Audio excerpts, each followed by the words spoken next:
Psychologist, trained as a psychologist, but I've been working with journalists for 1,000 years. I started at the Age newspaper in EAP, working, I think, ITIM back then, and that was in the sort of late 80s. And then I was doing the B.Ed counselling at La Trobe and was looking for something to do my little sort of minor thesis thing on, and I thought I'll study journalists. So I did journalists and trauma back in 1993, and if I'd been smart enough to get it published, it would have been the first ever published study, because the first ever published study came out in 94. And so I pathetically still wave my tattered thesis around saying, this says 1993, I really was the first. That's sort of pathetic ego. But I really have one of the best jobs in the world, I think. I'm very lucky. Our organisation is a project of Columbia Graduate School of Journalism in the States. So basically I work for Columbia University in the States. And our official title is the DART Centre for Journalism and Trauma.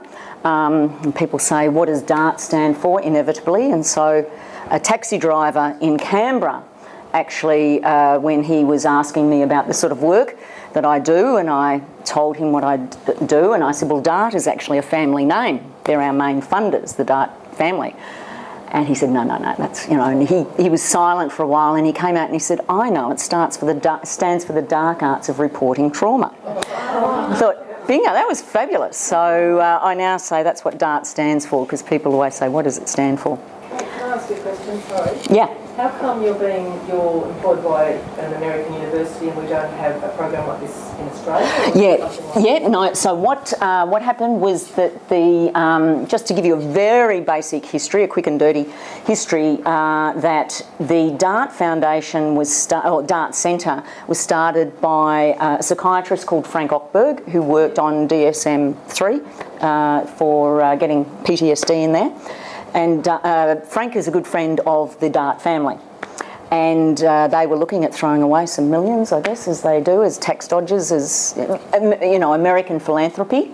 And Frank said that he was trying to start up a awareness program at Michigan State University to train journalists to become sort of more trauma aware, so they gave money to that. Anyway, this is a short version of then that little program at Michigan State University then gathered some more journalists, and it subsequently then became the DART Centre. So the DART Centre for Journalism and Trauma got launched in Washington University. We've been going 11 years here, so 16 years in the States. And then they were funding a little offshoot into the UK. And then that's become known as DART Centre Europe, and then they were looking at sort of spreading the wings into the Asia Pacific region, more through journalists that they knew that had been engaged with the program there, and they gave some funding to a man who subsequently ran away with the funding.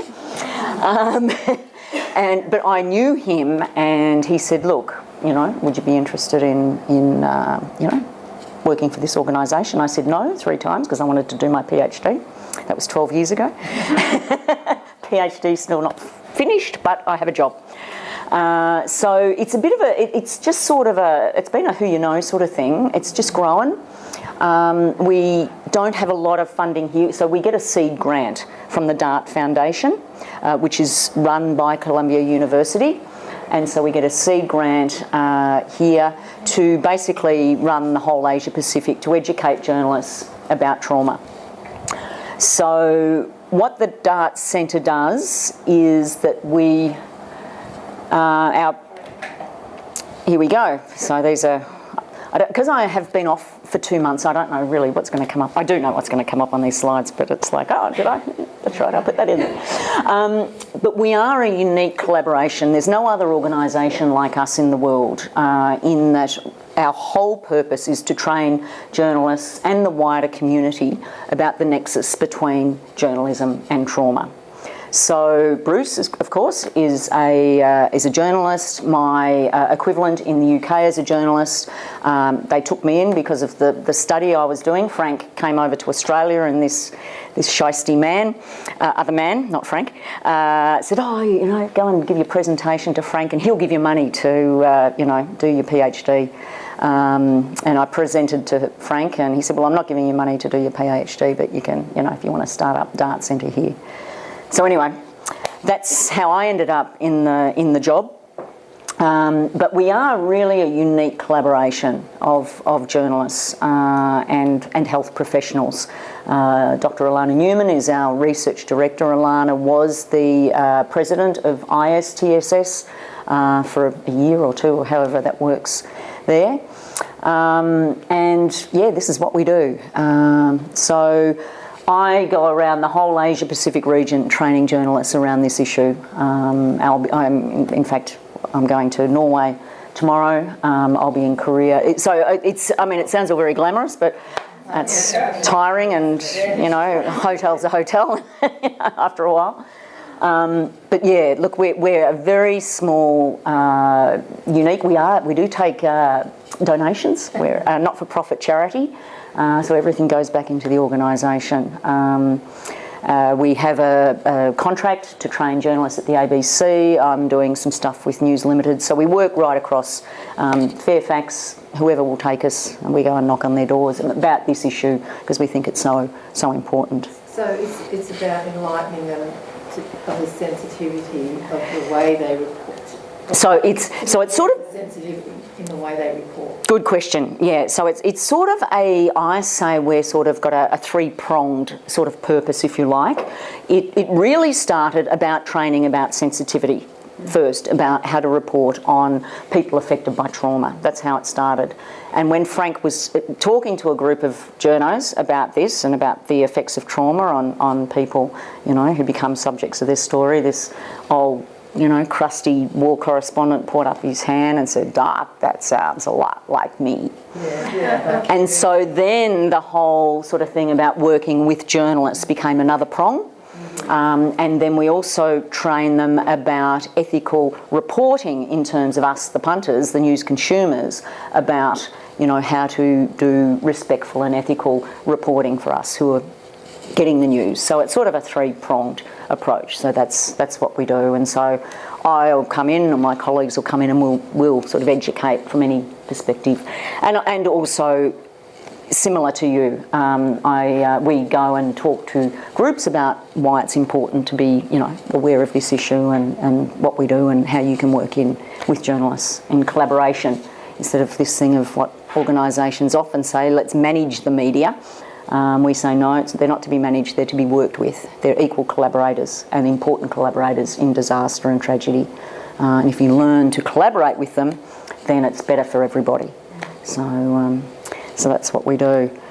Yeah. Look, I really don't like to use the term the media, because what is the media? There are so many forms of media. Even in, you've got your individual journalist that goes out, he gets affected or she gets affected, comes back, and then what happens to the story, they're not often responsible for what happens to the story. The editor gets it, the sub-editor gets it, and then often they can't control what happens to the story. So, it's a very interesting dynamic that goes on. So there's no real such thing as the media, if you like. And it's becoming, as it's been raised, the whole thing of social media now is just breaking that down even further. So, look, I'll continue, because some of the things that you've raised and pointed to, I'll be picking up on exactly those things. So, focusing on tonight, why should we even focus on this issue? I'm not going to focus so much on the negative and positive trauma effects. I only put that in there because my PhD is looking at not PTSD, but post-traumatic stress symptoms and post-traumatic growth in journalists. So that's what I'm doing. So I like to sort of throw that in, that's happening. I want to pick up on that issue about, does media re-traumatise? I think that's we often say that, but how do we know? Does it? Good question. Why is this relevant for you guys? Anyway. this is just, the Dart Centre sells these. We know that that's usually what I'm drinking when I'm with, that's one of my journalist colleagues. Hence the 12 years. But of course the cops, no. But no, we know that there is, journalists, there is a very high rate of substance abuse in journalism. Why is that? Why is that? Yes, there's part of a cultural thing. Sit around, get notches on your belt, talk about, oh, I did this and I did that. But why is it? Yes, it's similar to other first responder professions. Cops, fireys, ambos, all trauma, high trauma exposure people. The research shows that any one journalist will, 98 to 100%, there's a little 2% in there maybe that's a bit iffy, will experience at least one significantly traumatic event that would be akin, for PTSD diagnosis in their lives. So every journalist at some point, an example of that being that there was a big a photo, catwalk stuff. What do you call those? Where people, thank you, fashion parade thing happening in 9/11. A whole bundle of photographers there that had only ever done dresses and frocks and, gorgeous girls and boys and things. 9/11 happens, they all instantly become news photographers. So when you're a journalist, my friend Kamina Lyle was having a holiday in Thailand. She's on one of the islands that gets hit by the tsunami. Immediately the holiday turns into work. So for journalists, they're always on when there's a story, So it's always happening. So they're a very high exposure profession and they can't really always control like an ambo, fiery. I mean, true, with them, they might be driving down the road and they're off and then, they have to respond. That might happen too. But it's a lot more sort of, the trauma sort of bleeds out more, I think, with journalism. It's not so structured. Currently got a... we do education only, but I certainly, he's already seeing you, so that's all right. We do have a group of clinicians that have worked with journalists that we refer off to, but there's a lot of information on our website that he can access, and it's written by journalists for journalists around this topic, so he can just get a sense that, hey, because often they just think they're weak, bad journo, weak camo, but they can see by our website that this is a real issue, and so they can get on there and sort of... but people say to me, why do you do this? Why worry about those vultures? And people call them vultures. Oh, the abuse that they often get thrown at them. But I really like this Thomas Jefferson quote, were it left to me to decide whether we should have a government without newspapers or newspapers without government, I should not hesitate to prefer the latter. For me, it's about human rights. It's for me, if I can work with journalists and help them to be better, healthier, we say healthier journalism, healthier journalists equals healthier journalism. So for me, if I can help journalists be better and healthier in what they're doing, then hopefully that will then lead on to a better society. I know that's sort of very grandiose, but that's what drives me in working with these people, because they really are, the fourth estate, they are part of what is very important in democracy. And I think the media laws that are trying to constrict media are really, really dangerous to us as a democracy and as a society. So I think it's really, it's on a macro and a micro level that we need to really support these folks. We know that the issue of trauma has been around for a long time in the media. People have been talking about it for a long time, but it has only, like many things, and with PTSD only being, sort of 1980 in the DSM, people are only starting to understand the effects. And trauma in journalism is really, they're late to come to the party. The military have started looking at it earlier, AMBOs, fireys. Media really, it's very, very hard to get them across the line on this. And I think that's for a number of reasons. One, because they don't have a very direct helping role when they go to disasters. So whereas police, AMBOs have got a very structured, they know what to do, they've got tasks. Journos are there to observe and to get a story. And very often they feel they don't have any right to be affected. And they shouldn't be affected because I have no right. I wasn't involved. I'm there observing. So they're very hard. And also, and it gets back to some of what you were talking about in terms of when I said what is media, what drives a media organisation, what drives Rupert Murdoch is very different to what drives your cameraman. So they've got very competing. Within the system of journalism, you have journalists, people go into journalism by and large for altruistic reasons. I mean, some want to be on TV and you can tell them when you go and speak at journalism schools, they're the ones that have got their teeth all done nicely and, you know, you can tell they just want to have, you know, there are those people. But by and large, people go into journalism because they want to change society, they want to have an impact. Then they go and work for, where's this going to be relayed? Anyway, they'll go and work for... go and work for Fox. So the purpose of what Rupert Murdoch wants to do is completely not altruistic, not at all. And the editor that's sort of eventually moved out of journalism and is there is about selling papers. But so you have this bizarre, in no other organisation do you have this clash of culture, if you like. You know, AMBOs go off and altruistic, they want to help, but so does the ambulance organisation. That's what they're there for. Well, no, that's true. No, I understand that. That's true. I do understand that. But, you know, I mean, but it's very, very different competing needs. So you get this very weird sort of thing that happens, which doesn't help journalists in terms of, you know, getting over the line in terms of understanding this issue. You know, so it's systemically, it's quite bizarre. As I've already said to you, almost all journalists at some point, these are just a few stats, I won't stay too much on these. Often they are first on the scene before it depends on, you know, if they've got the what's happening in the police rounds, radio and that sort of stuff. There is still that strong macho culture, we shouldn't be affected. But they also really get abused. They get really abused very often, and that's becoming more and more and more prevalent. Physically attacked. Yeah. Or thrown into prison. Or thrown, well, Peter Gresta, as it may be, get their heads cut off. There you go. Sotloff, yeah. I mean, yeah, you know, it's becoming increasingly dangerous. In Australia, it's becoming increasingly dangerous.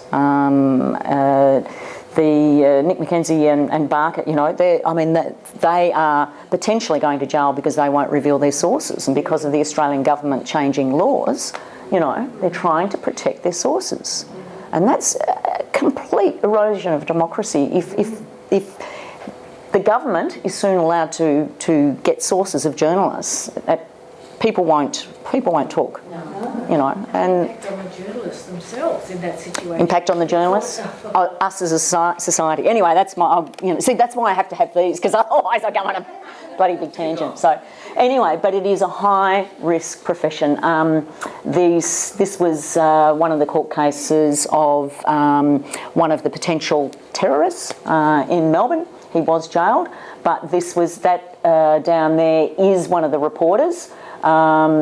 And cameraman, you can see his cameras flying there, got a big gash on his face there.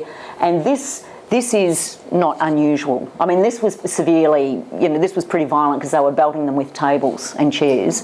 But they certainly very often get punched, spat on, kicked, especially court reporters, camos, and, you know. So not only is it the exposure, but then they're, you know, very often personally attacked. This is about PTSD. Look, very briefly, I won't spend long, but we know that war reporters, and this is full-time correspondence, this isn't what we call a FIFO, you go in and do a quick job and come back out. It's, you know, full-time war correspondence. Sally Sarah has come out with PTSD. If you ever want to listen to her correspondent report, you can just Google it. There's a 15-minute interview she did with Liz Jackson last year about coming out with her PTSD. Sal's a very dear friend of mine and an October fellow, one of our involved with DART. So people like that, have a high rate of PTSD, 28%. But by and large, in terms of PTSD, I mean, I know we've got a bit obsessively focused on that in terms of trauma, but most journos are pretty good. I mean, the rates there are not very high, really. By and large, PTSD is not all that big. Would that be consistent with the local community? It's actually a bit. Certainly American stats differ a little bit to the Australian stats. It's about 7% of the American population, PTSD. Australia, we have lower rates, which is interesting. I know Mark Creamer did some research a while back and came out at about 1.6 of the Australian population. So it depends on how you do your research too, I think, But we know that, this sort of stuff is a lot worse for journos, and this is specifically on journos, my research, and a guy called Anthony Feinstein. So, and then of course you've got your subclinical stuff, you've got people that aren't diagnostic in this, but are just crap, they just feel crap and they're not functioning very well. So, okay, I got that in there because I just love that quote from Sally. It's quite amazing because, and this is where I was looking at the growth side of things, that journalists also they feel very privileged to experience sort of the gamut of both the beauty of life, but the worse, and very often if they're able to hold those things, it can be incredibly enriching, and I just love that of Sally, the suffering and the evil are on the very fringes of human existence. So I think it's just so poetic. Yeah. Do have a DVD, which I don't want to play the whole thing because you can see it on the DART website. But it's just to, look, I'll play a bit of it because I've got 2 DVDs I want to play. And what it is, it's just, I'll play for about 5-10 minutes, maybe 5-7 minutes. This one's an ABC one that we made for training within the ABC, and it's just a group of journalists talking about the impact of stories on them. And then what we often do is use it as training and then a springboard to say, okay, this is what you can do to self-care, this is what you can do to, assist people.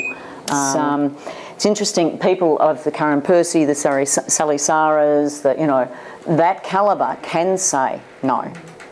But it's your 1 year in journo. There's no way that they can say it. They haven't got the guts to say it, and it won't be tolerated. So when you're at that upper level, you can, but, So, there is a great reluctance, for people to say, look, I'm affected and I don't want to go back out on another story. So pick up on something that was raised, before. Does journalism re-traumatise? Does it? It's a good question. Okay, so what does the research say? Okay, so a bit of research done. It's on the Dart Centre website. But basically, what we do know, what the long and short of it is that certainly seeing stuff on TV and the news is highly distressing, but it doesn't re-traumatise in the true sense of the word. And of course the DSM, the latest DSM, has very interestingly changed, and for journalists, interestingly, because it says, there's a little sort of caveat saying that you can only get traumatised by visual means, like electronic means, only if it's part of your job. You can't, if you're a punter sitting and watching 9/11 and bodies falling out, you can't then go off and say, I've got PTSD, okay? But if you're a journalist, if you're a cop that sits there and trawls through pedophile stuff day in, day out, or you've got to look, whatever, if it's part of your job and you're viewing traumatic content on through electronic means, you can actually be diagnosed with PTSD in the latest DSM that came out in 2013. So very, very interesting. So the research shows that journalism doesn't actually re-traumatise. Yes, it heightens anxiety, it does heighten distress. What we've also found is that people with PTSD tend to consume more traumatic content. So when you look at the interesting mix of, you know, someone who's already got PTSD, you know, and comes in and says, oh, I've been re-traumatised, it's like, well, actually, you've got PTSD. You know? So as a clinician, one of the things to say would be to say, how much news do you consume?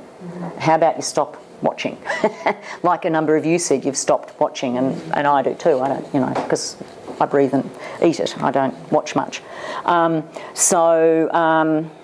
God, see, I told you I'm a complete dunce when it comes to these things. I'm going the wrong way now. So this is just a bit more sort of research about that sort of stuff that just confirms. I know these studies, I'll have to update these because there's a few more studies that have been done more recently about this sort of issue, because often people will say, oh, you know, they've been re-traumatised, but certainly people have been re-distressed, but re-traumatised. I think we need to be very, very cautious about using that term, you know, in the true clinical sense of the word. Yeah. Oh, that's just a bit more. Okay, so in terms of this sort of stuff around media, I think these are really sort of useful questions about that sort of people coming to you that have been consuming news, and asking them how much they've been consuming. Often we don't think, or certainly when I was, you know, sort of sitting in the counsellor's chair, when I had my own private practice, I didn't even think to ask people how much news they'd been consuming, how much sort of traumatic content do they get on and trawl through internet stuff now that's traumatic. You know, what do they look at? What do they get on and look at? So in terms of all forms of media now, because we have so many more than when I was, you know, sort of starting out as a clinician, asking clients, you know, what sorts of forms of media are they watching? What are they reading even? Yeah, that's right. So they're just some intake questions, if you like, that I think are useful around media. So this is always a really interesting one, because journalists want stories. They don't want facts and figures. They don't want, you know, if you make contact with them or if they contact you, they don't want to know about your organisation or the fabulous work that you do. They don't want to be your mouthpiece. No, and nor should you. Nor should they be. That's not their role. So it's about thinking about, well, how can I collaborate? Journalists want stories. Well, they don't want stories just because they are vultures, which often they get screamed, you know. It's to educate us out there, or to bring the news to us, to make something newsworthy to tell us. When I say I love the news, I read the news. I don't watch it as much as I used to because of that, you know, my exposure. But yeah, I'm always on the ABC, you know, what's the latest thing that's been happening? Tony Abbott's out. Great. Oh, sorry. You know, I want to know what's going on in my world. You know, it's pro-social to have the media. They keep us connected to each other. So if we are to help them to, you know, tell good stories, how can we collaborate with them? You know, would you let them speak to a client? Yeah. Because what does trauma often do? It renders us silent, you know. It takes away your voice. You can't speak. As I said, you know, it's about creating a relationship with the journalists.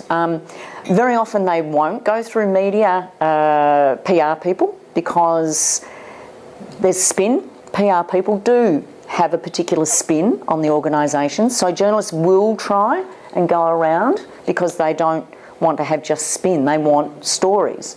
So what I always recommend is that if there are journalists that you really like and respect their work, befriend them, and also encourage them. You know, when they do good work, instead of, you know, they do get bagged, they get horrible emails. Poor old Karen actually got a horrible one after Rosie Batty's story and was devastated. And now anyone can just, as soon as you know their email configuration, you know, karen.percy@abc.net.au, you can flick it off and it goes into their inbox. And they do get a lot of vile stuff. So if you see someone does a really good ethical story from your perspective, flick them an email or give them a call and say, look, I just want to let you know I thought that was a really good story and this is why. Why do they put that on the television, the email address? What's the... Oh, yeah, it's because they're just constantly, you know, like media now, they have to be generating, they're waiting for people to get stories into them, like you were saying. It's because media now is no longer, it used to be, and there was a name for it, and not being a journalist, I can't remember, it was about the media would gather the information and tell us, the consumers. Well, no longer, it's very much a two-way street now, as I was saying, that any of us can send in stuff. And so it's about that, being contactable. If you've got a story, hey, you know. But I always say, befriend a journo and then make them your conduit, you know, because they don't like to go to PR people, because PR people try to, you know, limit access very often. And that's because, yeah, for good reasons. I agree, good reasons, but sometimes it's, you know, it's sort of like the spin. You know, things that, you know. If there's certainly within the ABC, and its commercial has done it a lot too, Hunter Mental Health Institute, Hunter Mental Health in New South Wales have received funding for what's called the Mind Frame program to train journalists about responsible reporting and suicide. And Mindframe have educated a lot of news organisations. So now certainly the ABC, and I think some of the commercials do, specifically after there's stories about suicide, they will put up, you know, helpline, yeah, and Fairfax certainly do that as well. But that's specifically about suicide stories.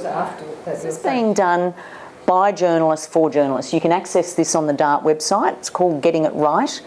And it's because the journalists really want other journalists to get it right. It's journalists educating other journalists about the importance when they're reporting on traumatised subjects of getting it right. And I actually won't play the one that's on here. I'll play the one that I've got the DVD for.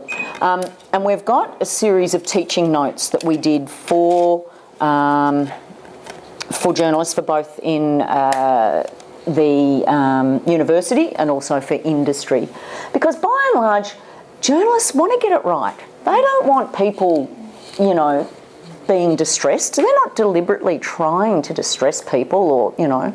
And very often when they're hassling for a story, they're focused on the story. And this is where this split comes between the demands. It's like they often don't even realise, and I'm coming out in my research that I'm finding they'll go back later and I'll think, holy hell, that person's just lost their child. But for them, they've been sent out and they're focused on getting the story. And the ethics certainly is. I mean, there's a lot of ethics in journalism. I mean, there's a code of ethics that they have to abide by. But isn't there a governing body? Like, how could that's not what she's talking about. It depends. See, again, it's like, what is the media? Like Vanessa was also talking about their Facebook, you know, like we were talking about, like people get on, you know, so media has become this sort of conglomeration of all sorts of things now. That she's interviewed and they...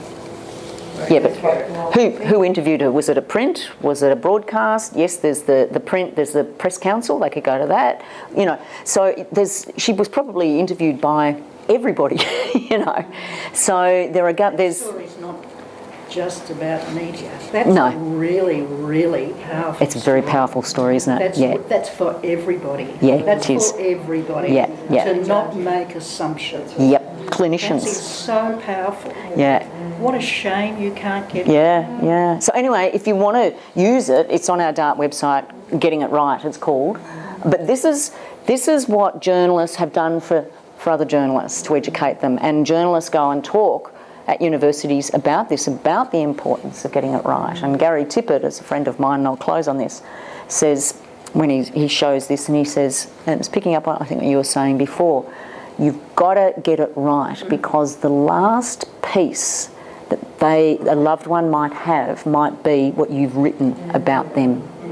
That might be what they cut out and put in their scrapbook, the last piece of that person they've got. And if you get that wrong, she has moved, actually. I actually did that interview because she wouldn't speak to a journalist. And so I actually did the interview, and it was very, very powerful. But to see how the cameraman that I worked with, who's an ABC cameraman, how he worked with her was just, it was beautiful. I learnt so much from him, as a professional cameraman going in and working with a grieving person. He was just, I learned so much. But Vanessa has really moved since then too. I mean, because it took us a while to actually get the DVD happening. And so since then she's moved down to Melbourne. And no, she hasn't, but she's got the foundation, the carbon monoxide foundation that she started. She's moved out of Shepparton. She's living in Melbourne. She's, you know, doing a lot of other stuff with her life now. So. Cait, could you just briefly say a little bit about what you did observe that the cameraman did that actually helped? Oh, look, it was how because I was pretty nervous. I mean, she didn't want to, you know, we got her over the line to talk, and she said, I'll only do it. And she's now done a lot of interviews with journalists. She's actually, you know, sort of chosen her journalists that she'll work with, and, you know, ones that she really respects now. But when we went in, just his sensitivity, like, there were photos. Oh, I even get really moved. There were photos of the kids. Now I was, you know, but he said, "Oh, tell me about the kids. You know, there's beautiful photos. Did you take those?" And like, he wasn't afraid to enter into her world and straight away. And then it was like, well, where do you want to sit? And then, you know, where's the best place? And where would you like the lighting? Like, he really, and this is what we educate journalists about re-empowering traumatised. We say, look, always ask them where they want to sit. Do they want anyone with them? And what Kerry's saying about, you know, he says, and it's not trickery. If you treat someone with respect, they will give you a better story. It's human dignity. You know, it's not about tricking, it's about creating a relationship. And that's what the cameraman was doing, creating a relationship with her. And it was beautiful, actually. So, yeah. But I think you're right, that's something for clinicians too, about not making assumptions, not, you know, sort of stomping in on people's stories. Yeah. So thank you very much. Thank you very much.